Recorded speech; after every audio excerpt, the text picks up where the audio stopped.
काय करूया की आपला जो प्रॉब्लेम सेट आहे की ज्यामध्ये वर्ड प्रॉब्लेम दिलेले.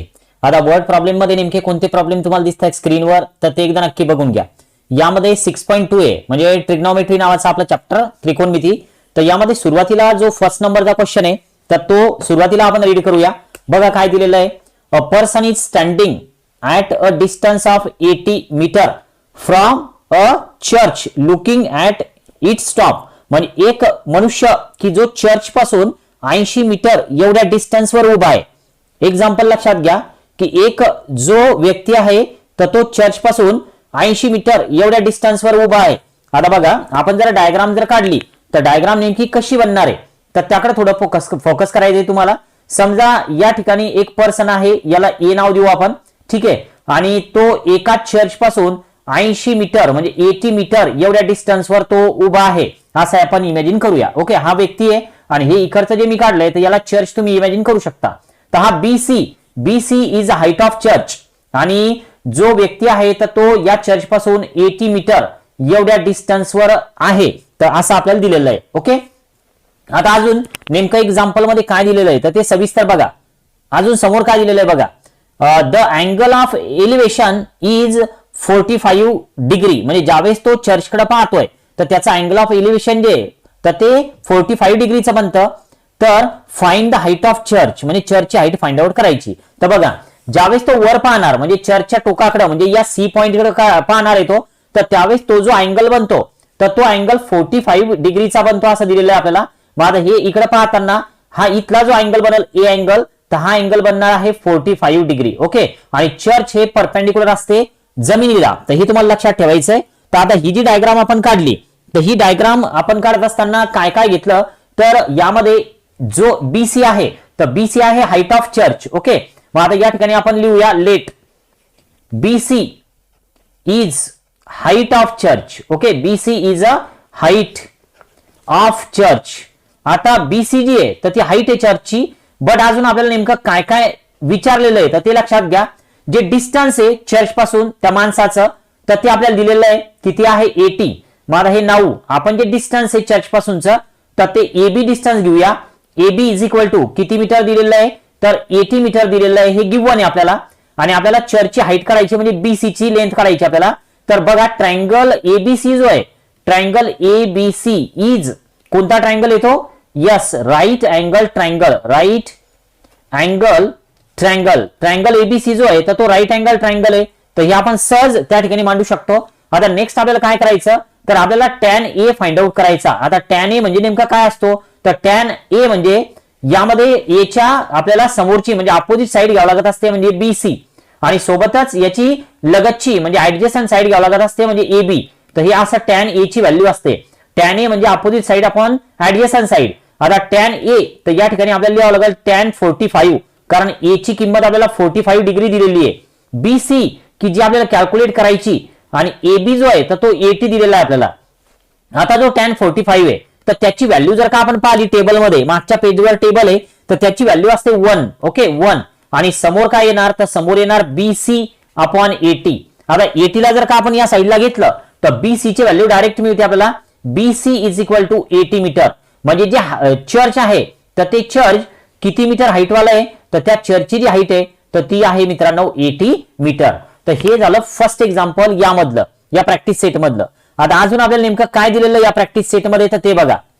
From the top of light house म्हणजे एक लाईट हाऊस आहे तर त्याच्या टॉपवरून and observer looking at the ship एक ऑब्झर्वर आहे की जो एक जहाज पाहतोय makes angle of depression of 60 degree.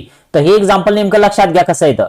एक ऑब्झर्वर आहे की जो ऑब्झर्वर एका टेरिसवर त्या याच्यावर उभा आहे लाईट हाऊसवर. ओके, आता लाईट हाऊसवर ऑब्झर्वर जर का उभा आहे तर आपल्याला डायग्राम कशी काढावी लागणार आहे तर हे तुम्हाला थोडक्यात लक्षात घ्यायचं. बघा आता समजा एक आपण इमॅजिन करूया की एक लाईट हाऊस आहे. Suppose this is the light house.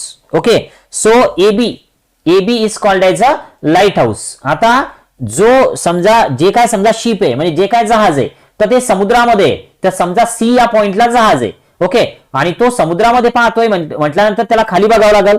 मग ज्यावेळेस तो खाली बघतोय तर त्यावेळेस तो या जहाजाकडे बघत असताना असा बघणार आहे. ओके, आता यामध्ये एक ट्रायंगल बनला. हा ट्रायंगल बनला पण महत्वाचं आहे की आपल्याला अँगल ऑफ डिप्रेशन जो दिलेला आहे, अँगल ऑफ डिप्रेशन जो आहे तो 60 डिग्री आहे. तर तो अँगल ऑफ डिप्रेशन करत असताना आपल्याला कसा करावा लागणार आहे बघा. तर याला म्हणतात अँगल ऑफ डिप्रेशन, हा 60 डिग्री. ओके, तर आता यामध्ये इकडचा जो पॉइंट आहे तर याला आपण डी वगैरे म्हणू शकतो. आता अजून काय दिलेलं आहे बघा, 60 डिग्रीचा अँगल ऑफ डिप्रेशन आहे इफ हाईट ऑफ लाईट हाऊसची हाईट दिलेली आहे किती, 90 मीटर.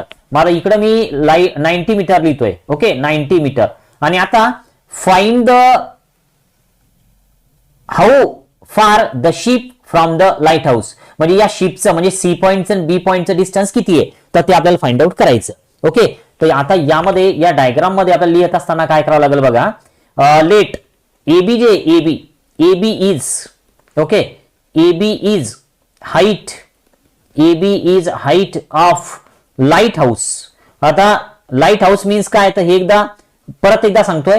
लाईट हाऊस मीन्स काय असतं, तर समुद्राच्या किनारा जो असतो तर त्यावर समुद्राकडे पाहण्यासाठी त्यामध्ये जहाज आहे का कुठपर्यंत आहे ते पाहण्यासाठी एक टावर असतं लाईट हाऊस. तर ते लाईट हाऊस वरून ते सगळं पाहिलं जातं. आता हे जे let AB is height of light house असं आपण लिहूया, हाईट ऑफ लाईट हाऊस. आता यानंतर अजून काय दिलेलं आहे, तर एबी ची व्हॅल्यू जी आहे तर ती एबी ची व्हॅल्यू दिलेली आपल्याला 90 मीटर. थोडक्यात ही एक, आणि जो अँगल ऑफ डिप्रेशन आहे तो 60 मीटर घेतला. आणि आता हा राईट अँगल ट्रायंगल फॉर्म झालेला आहे मागच्या डायग्राम सारखाच. तर यामध्ये जो काय फॉर्म्युला आपण यूज करणार आहे तर तो tan थिटावालाच आहे, म्हणजे अगदी मागच्या सारखाच. पण आता जर समजा आपण एक जर विचार केला तर यामध्ये नेमका फॉर्म्युला यूज करत असताना आपल्याला काय करावं लागेल, तर एक लक्षात घ्या, हा जर अँगल 60 चा आहे कोणता, DAC 60, आणि टोटल अँगल जर का तुम्ही बघितला समजा टोटल मध्ये, तर टोटल अँगल जो आहे तो 90 डिग्रीचा आहे. कोणता, BAD हा अँगल 90 चा आहे. म्हणजे हा राहिलेला जो पार्ट आहे तर इथला, तर हा कितीचा असेल तर 30 चा असेल. म्हणजे हा जो पार्ट आहे तर हा 30 चा पार्ट असेल. ओके, म्हणजे हा जो ट्रायंगल आहे तर हा ट्रायंगल बनला 30 60 90 चा. तर हे आपल्याला लिहावं लागेल. तर हे लिहित असताना काय करायचं बघा, इन अ फिगर म्हणजे अर्थात या डायग्राम मध्ये मेजरमेंट ऑफ अँगल, आता अँगल कोणता घ्यायचा तर BAD. ओके, टोटल अँगल तर किती डिग्रीचा आहे तो, तर 90 डिग्रीचा आहे. आता BAD ला दोन पार्ट मध्ये आपण स्प्लिट करणार आहे. दोन पार्ट कोणते, तर मेजरमेंट ऑफ अँगल BAC की जो आपल्याला कॅल्क्युलेट करायचा होता की जो 30 लिहिला आपण वरती, प्लस दुसरा जो अँगल आहे तर तो आहे angle CAD is equal to किती आले तर 90 डिग्री, कारण टोटल 90 आहे. आता हे तर जसंच्या तसं राहील, कारण याचं मेजरमेंट जे तर ते अजून आपण काढलेलं नाही. आपण जरी डायग्रामवर 30 लिहिलं तर ते 30 आपण लिहून टाकलं, कारण दोघांची ऍडिशन 90 होतेच. आणि हे जे आहे तर हे 60च आहे आणि इज इक्वल टू काय राहिलं तर 90. म्हणजे अशा स्टेप घ्यावं लागतील, त्यावेळेस आपल्याला मार्क्स मिळतील. आता हे मेजरमेंट ऑफ अँगल BAC जो आहे तर तो बनला 90 - 60. म्हणजेच हा जो अँगल आहे BAC की जो आपण डायग्रामवर अगोदरच लिहून घेतला तर तो कितीचा होता 30 चा, आणि आपलं आन्सर सुद्धा किती आलं 30 आलं. आता इन ट्रायंगल म्हणजे कोणता ट्रायंगल घेतोय लक्षात घ्या आपण, इन ट्रायंगल ABC. आता हा जो ट्रायंगल आहे तर हा ट्रायंगल मध्ये, या ट्रायंगल मध्ये अँगल A जो आहे तर तो आपण आता नेमका काढला की जो आहे 30 डिग्रीचा. अँगल B जो आहे तर तो 90 डिग्रीचा, कारण ते लाईट हाऊस आहे की जे जमिनीवर परपेंडिक्युलर असणार आहे. मग आता एकच अँगल राहिला तर तो जो अँगल आहे तर तो 60 चा बनल. तर angle C is equal to 60 degree. म्हणजे हा जो ट्रायंगल आहे तर हा 30 60 90 चा ट्रायंगल आहे. तर आता आपण काय करूया, तर यामध्ये tan 60 फाइंड आउट करूया. ओके, म्हणजे tan 60 फाइंड आउट करत असताना हा जो अँगल C आहे तर तो फाइंड आउट करायचा आपल्याला. बघा, tan C लिहायचं, tan angle C. Okay, tan angle C is equal to, आता अपोजिट साइड कोणती आहे तर AB ही अपोजिट साइड आहे. आपण ऍडजस्टंट साइड कोणती आहे तर BC आहे की जी आपल्याला कॅल्क्युलेट करायची. आता tan C जी आहे तर ते tan C ची 60 डिग्री अशी व्हॅल्यू आहे. पण हे 60 डिग्रीने लिहायचं आपल्याला काय लिहायचं तर 60 डिग्रीची व्हॅल्यू लिहायची. तर त्यामुळे आपण लिहिणार आहे tan 60 डिग्री असं लिहायचं इज इक्वल टू AB जो आहे तर तो 90 आहे, आणि आपण काय तर BC, कारण BC ची व्हॅल्यू आपल्याला कॅल्क्युलेट करावं लागणार आहे. आता tan 60 जो असतो तर तो √3 असतो. Okay, is equal to 90 upon BC.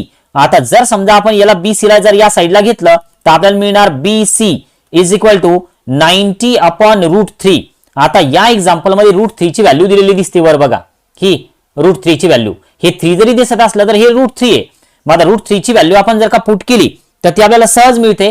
पण एक्झाम्पल सॉल्व्ह करत असताना कसं सॉल्व्ह करायचं बघा, therefore BC is equal to 90 upon root 3 आणि हे रूट 3 जे अपॉन मधले तर याला या ठिकाणाहून कॅन्सल करण्यासाठी रूट 3 ने मल्टिप्लाय करा आणि न्यूमरेटर आणि डिनॉमिनेटर दोन्हीला मल्टिप्लाय करा. मग आता BC इज इक्वल टू हे फक्त 3 व्हायला लागले कारण रूट 3 3 आन्सर येईल आणि वरती यायला लागलं 90 रूट 3. आता जर एक विचार केला आपण तर 90 ला 3 न सहज भाग जातो, 3 त्रिक 9 होतात म्हणजे हे 30 रूट 3 आलं. आता 30च्या सोबत आपल्याला मल्टिप्लिकेशन मध्ये रूट 3 ची व्हॅल्यू जी आहे तर ती आहे 1.73. तर यानं जर आता मल्टिप्लाय केलं आपण तर याचा आन्सर जे आपल्याला मिळून राहिलं तर ते मिळतं जवळपास 51.9 मीटर. ओके, तर हे दोन एक्झाम्पल तुम्हाला चांगले तयार करायचे बोर्ड एक्झाम साठी. ठीक आहे, तर आपण पुढच्या व्हिडिओमध्ये नवीन एक्झाम्पल बघूया.